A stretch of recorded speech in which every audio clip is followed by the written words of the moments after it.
নমস্কার বন্ধুরা, issue story স্টুডিওতে আপনাদের স্বাগত জানাচ্ছি।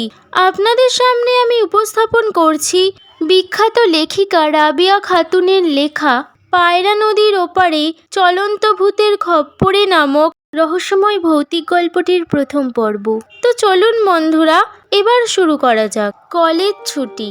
কোথায় যাবে কোথায় যাবে কোথায় যাবে ভাবছে ওরা তিনজন, কাঞ্চন, বাউল, সুমন, তিন বন্ধু। লম্বা বন্ধ হলেই কোথাও যাবার জন্য মন কেমন কেমন করে। যাইও, দেশ বিদেশ, গ্রাম গঞ্জ, বন্দর। এবার কোথায় যাবে ভাবছে যখন আচমকা ঘটল এক ঘটনা। বাউলদের বাড়িতে দেশ থেকে বেড়াতে এসেছেন সম্পর্কিত এক চাচা। বাবা জিজ্ঞেস করলেন, কেমন আছো তোমরা? চাচা খুব দুঃখী দুঃখী মুখে জবাব দিলেন, ভালো নয়। কেন? খরা গেল, বন্যা গেল, এখন তো খারাপ থাকার কথা নয়। তা নয় মিয়া ভাই, দেশের অবস্থা জব্বর খারাপ।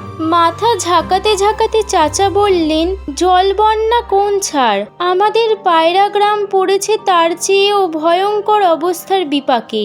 রোজ রাতে অন্ধকার হলে ভূতেরা নেচে বেড়াচ্ছে পথে ঘাটে। সে কি? এ যুগে ভূত প্রেত, জিন, দেও কিংবা আধুনিক সময়ের ভিন্ন গ্রহের প্রাণী যে নামেই ডাকুন, তারা আমাদের গ্রামকে গারদ বানিয়ে ছাড়ছে। আর শোনার দরকার হয়নি, খবরটা এখনো সংবাদপত্রে ওঠেনি, সুতরাং খোলস এখানে ভাঙেনি। কোনো সাংবাদিক পৌঁছে যাবার আগেই তারা যাবে, উদ্ঘাটন করবে প্রকৃত বিষয়। বাউল খুব অল্পতেই উত্তেজিত হয়, ওটাই ওর স্বভাব। মোটামুটি কাঁপা কাঁপা গলায় সে বলল, পায়রা নদীর পাড়ে পায়রা গ্রাম, নামটাই যে টানছে। চাচা চোখ বড় বড় করে বলল, ভুলেও যেন ওদিকটায় পা বাড়াতে যেও না বাবারা, দারুণ রাগী ভূত। বাইরে থেকে গেছো শুনলে আগে তোমাদেরই ঘাড় মটকাবে। বাউল জবাব দিল, কে কার মটকায় দেখা যাবে চাচা। চাচা অবাক চোখে দেখলেন। এই ব্যাপারে বাউলের পরিবার থেকে কোনো আপত্তিই উঠল না। ওরা ব্যাগ কাঁধে ফেলে দিব্যি তৈরি, জিন্সের প্যান্ট, গেঞ্জি, কেটস, রোমাঞ্চকর উপন্যাসের জলজ্যান্ত নায়ক যেন। এসব ক্ষেত্রে নেতার ভূমিকা আপনা থেকেই কাঞ্চনের ওপর এসে যায়। স্বভাবটা একটু রুখাসুখা, কিন্তু বুদ্ধিতে সবার চেয়ে ধারালো। জ্ঞান বিজ্ঞানে তুলনামূলকভাবে তুখর, কথাবার্তা কম বলে, কিন্তু কাজে এগোয় নিঃশব্দে। যেমন পায়রা গ্রামটা কোথায়, তার ইতিহাস, ভূগোল, স্থানীয়জনদের শিক্ষা দীক্ষা, বিশ্বাস, মোটামুটি সব খবরই নেওয়া হয়ে গেছে এই একটি বেলায়। ঢাকা থেকে মাত্র 20 মাইলের দূরত্ব। বাস রুট আছে নদী পারাবার। গ্রামে বিদ্যুৎ যায়নি এখনো। ঝিলে বিলে, ফল ফুলের বাগানে পাখ পাখালির ডাকে একেবারে পাড়া গ্রাম চেহারা। সুমন্ত বলেই ফেলল, ওয়াও, একেবারে ছবির মতো। বাতাসে ম সুবাস, কোথাও কি যেন ফুটেছে। ঋতু অনুযায়ী ছাতিম, স্বর্ণচাপা, কদম, কেয়া, হাসনাহেনারও হতে পারে। মাঠে কিশোররা খুশিতে কাছা মেরে হাডুডু খেলছে। এরকম ড্রেসে 3টি ফিটফাট তরুণকে দেখে এক পলক ওরা যেন দাঁড়িয়ে গেল। এরাও তেমনি। মল্লিক বাড়ির নাম বলতে একটি বালক তো নাচতে নাচতে পথ দেখিয়ে চলল। এক ফাঁকে শুধালো, ও বাড়ির নোনতাকে ভূতে ধরেছে, আপনারা যাবেন ওই ভূতের বাড়িতে?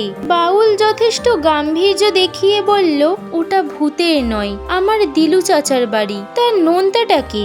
জবাবে বালকটি জিভ কেটে বলল, ওর আসল নাম নোমান।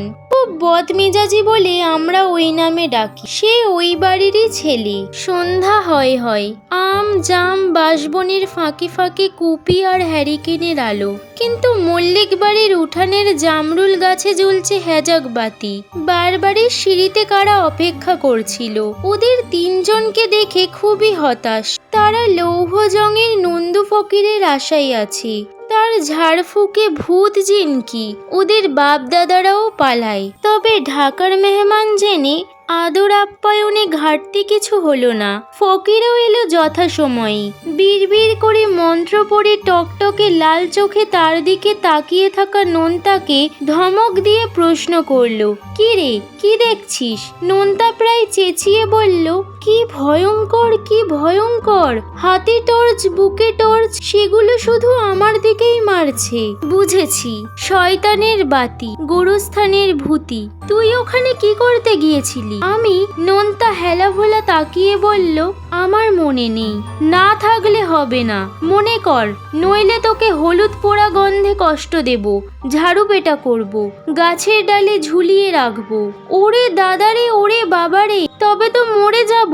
ওঝা সাহেব, মনে পড়েছে, আমি ইচ্ছে করে যাইনি। টর্চ হাতে ভূত আমায় ডাকছিল, যেতেই কবজা করে ফেললো। বাপরে, আমি আর ছুটতে পারছি না। বলতে বলতে জ্ঞান হারিয়ে ফেললো নোনতা।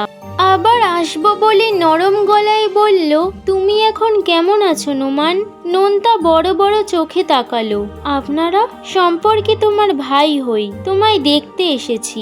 এখন বলো তো, যে ভূতটা তোমায় কবজা করেছে বলে ভাবছো, সেটা দেখতে কেমন? পুরোটা তো দেখিনি। ওর হাতে হাই পাওয়ারের টর্চ, তবে ওর একটা খেতাব আছে শুনেছি, বিজলি বাদশাহ। নোনতা থামতে বাউলের মুখ ফসকে বেরিয়ে গেল, ভারী মজার নাম তো। এ যাবৎ মিশরের ফারাও, বাগদাদের খলিফা, পেরুর ইনফা, রাশিয়ার জার, জার্মানির ফাইজার, আবিসিনিয়ার নেগাস, জাপানের মিকাডো, আফগানিস্তানের আমির, পারস্যের শাহের খেতাব শুনেছি, কিন্তু বিজলি বাদশাহ? ওকে প্রায় ধমক দিয়ে কাঞ্চন বলল, তুই থাম তো। হতেই পারে, এই পৃথিবীর কতটুকুই বা আমরা জানি। হ্যাঁ ভাই নোমান, বিজলি বাদশার টর্চ কি থেমে থেমে জ্বলে, না জ্বলতেই থাকে? ছি না, থেমে থেমে জ্বলে। ওহো ওহো, বড় ভয়ের, জ্বর জ্বর লাগছে। নোমান চুপ করে যায়। রাত বাড়ছে। ওরা তিনজন চলে আসে নিজেদের ঘরে। সুমন সরাসরি বিছানায় উঠে পড়ে হাই তুলতে তুলতে বলে, আহ, জব্বর খাওয়া হয়ে গেছে। ভূতের বাড়ি হলে কি হবে, চাচিরা রাধেন উত্তম। বাউল হ্যারিকেন নিভাতে গেলে হা হা করে উঠল আবার সুমন। এই করছিস কি? ভূতের বাড়িতে কি আলো নেভাতে আছে? নেই। তবে বিজলি বাদশা তো অন্ধকারের ভূত নয়, তার নিজের হাতেই রয়েছে টর্চের আলো। আসলে ভূত না কচু, ওটা দুষ্টু মানুষের কারসাজি, হ্যালুসিনেশন নয়। কে হলফ করে বলবে? মানে দৃষ্টি বিভ্রম যে কোনো মানুষের যে কোনো সময় হতে পারে। এই, তোরা একটু পণ্ডিতি কচকচি থামাবি? আচমকা ঘরে যেন বোম বাস্ট হয়। কাঞ্চন পায়চারি করছিল ঘর ভরে, একটু দাঁড়িয়ে চড়া গলায় কথাটা বলল। বাউলের আতে লাগলো রীতিমতো। বলল, থামবো কেন? ঘরটা কি তোর একলার? না, তবে যা শুনলাম সেটা আমাদের সবার সমস্যা। এই 20 শতকের শেষ সীমায় ভূতের অস্তিত্ব বিশ্বাস করা যায় না। তবে এ ভূত সত্যিকারের ভূত, আমি সেই সম্পর্কেই ভাবছি। কিন্তু তোরা দুজন এলেবেলে কথা বলে সব ভণ্ডুল করে দিচ্ছিস। বাউল বিদ্রুপ করে বলল, ভণ্ডুল করে দিচ্ছি? ইনি হলেন দস্যু মোহন, সিক্রেট এজেন্ট মাসুদ রানা, গোয়েন্দা প্রবর কিরিটি রায় হয়েছে। এখন ওনার কথা আমাদের টু শব্দটি না করে মানতে হবে। মেনেই দেখি না কি হয়। হয়েছে তো আগে অনেক কিছু। সুমন সারেন্ডারের ভঙ্গিতে দুহাত ওপরে তুলে পায়চারিরত কাঞ্চনের উদ্দেশ্যে বলল, আমি ভাই ঘুমের রাজ্যে চললাম, তুমি যত পারো ভাবনা চিন্তা করো।